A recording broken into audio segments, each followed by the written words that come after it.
સુરતમાં નવરાત્રિના પાવન પર્વ ઉપર પ્રથમ વરસાદે અને હવે વહેલી સવારથી જ ફૂંકાતા ભારે પવનને કારણે ખેલૈયાઓની મજા બગડી ગઈ છે અને આયોજકોને મોટું નુકસાન પહોંચ્યું છે.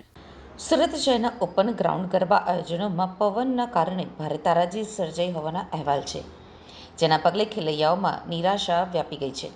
સુરત સિવિલ હોસ્પિટલમાં પણ નવરાત્રિનું આયોજન કરવામાં આવ્યું હતું, તેનો મંડપ પણ તૂટી પડ્યો છે. આ સાથે સુરત શહેરમાં ભારે પવન સાથે વરસાદના કારણે અલગ અલગ સ્થળો ઉપર 10 જેટલા વૃક્ષો પણ તૂટી પડ્યા છે. સૌથી વધુ નુકસાન સુરતની સિવિલ હોસ્પિટલના ગરબા પંડાલમાં થયું છે. વરસાદી પાણી ભરાયા બાદ હવે પવનનું જોર વધતા અહીંયા મંડપનો મોટો ભાગ ઉડી ગયો હતો. ભારે પવનના સુસવાટા સામે મંડપ ટકી શક્યો ન હતો, જેના કારણે લાઇટિંગ, મંડપ અને ખુરશીઓ પણ વેરવિખેર થઈ ગઈ હતી. આ ઘટનામાં મંડપની અંદર ગોઠવવામાં આવેલી ડીજે સાઉન્ડ સિસ્ટમને પણ મોટું નુકસાન થયું હોવાનું જાણવા મળે છે. ખુલ્લા મેદાનમાં લગાવેલા સાઉન્ડ ઉપકરણો પર પવનની સાથે વરસાદી છાંટા પડવાથી આયોજકોને આર્થિક ફટકો પડ્યો છે.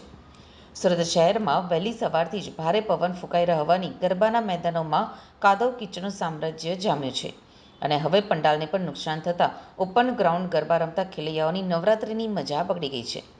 પવન અને વરસાદની આગાહીના પગલે ઘણા આયોજકોએ ગરબા રદ કરવાની ફરજ પડી છે, જેના કારણે ખેલૈયાઓનો ઉત્સાહ ફીકો પડી ગયો છે. કુદરતી પ્રકોપના કારણે આયોજકો અને ખેલૈયાઓ બંનેમાં ચિંતાનું મોજું ફરી વળ્યું છે. હવામાન વિભાગે હજુ પણ દક્ષિણ ગુજરાતમાં ભારે પવન સાથે વરસાદની આગાહી કરી છે, જે નવરાત્રિના બાકીના દિવસોના આયોજન માટે એક મોટો પડકાર છે.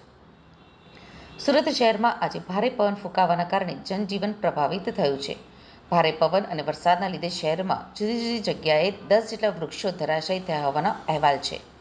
નવી સિવિલ હોસ્પિટલની પાછળના વિસ્તારમાં આ બનાવ બન્યો છે, જ્યાં રોડની બાજુમાં આવેલું એક ઘટાદાર વૃક્ષ ભારે પવનના કારણે મૂળમાંથી ઉખડી પડ્યું હતું. આ વૃક્ષ પડવાના કારણે તે રસ્તા ઉપર લગાવવામાં આવેલી સિગ્નલ લાઇટના પોલ પણ તૂટી પડ્યા છે, જેના પરિણામે સિગ્નલ લાઇટને મોટું નુકસાન થયું છે અને તે લટકી પડવાની સ્થિતિમાં આવી ગઈ હતી. વૃક્ષ ધરાશાયી થવાના કારણે તાત્કાલિક ધોરણે ટ્રાફિક અને અન્ય સમસ્યાઓ નિવારવા માટે ફાયર વિભાગને જાણ કરવામાં આવી હતી. તો મળતી માહિતી પ્રમાણે ફાયર વિભાગની ટીમ ઘટના સ્થળે દોડી આવી હતી અને તાત્કાલિક વૃક્ષ કટિંગની કામગીરી હાથ ધરીને રોડને પૂર્વવત કરવાની કામગીરી કરી હતી. શહેરમાં ભારે પવનના કારણે ઠેર ઠેર વૃક્ષો પણ ધરાશાયી થવાની ઘટનાઓ બની છે, જેના પગલે લોકોને સાવચેતી રાખવા અપીલ કરવામાં આવી છે. જો વરસાદની આગાહીના કારણે અમે વિચાર્યું હતું કે છેલ્લા 5 દિવસ અમે નવરાત્રી કરીશું, પણ હવે ઇન્ટરનેટ આપણો સાથ ના આપ્યો અને 27 તારીખથી જ બહુ ધુવાધાર વરસાદ આવે છે. એના લીધે જે આપણે ગ્રાઉન્ડનું લેવલિંગ કરાયું હતું એ બધું બગડી ગયું હતું. અમે 2 દિવસથી બહુ કોશિશ કરીએ છીએ કે લેવલિંગ જે બગડી ગયું છે એને પાછું શરૂ કરીએ.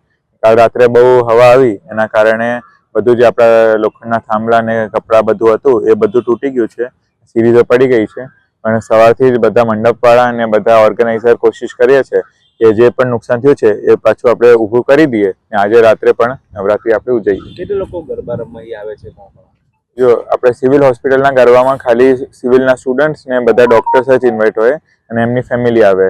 રોજ 1000 થી 1500 માણસ મિનિમમ અહીંયા ગરબા રમવા આવે. શું કહેશો, આજે નવરાત્રી થશે? જો કાલે પણ અમને લાગતું હતું કે બહુ મુશ્કેલ છે વરસાદમાં નવરાત્રી કરાવવાનું, પણ કાલે પણ બધા ખેલૈયાઓ મોજથી રમ્યા અને આજે પણ ચોક્કસ રમવાના જ છે.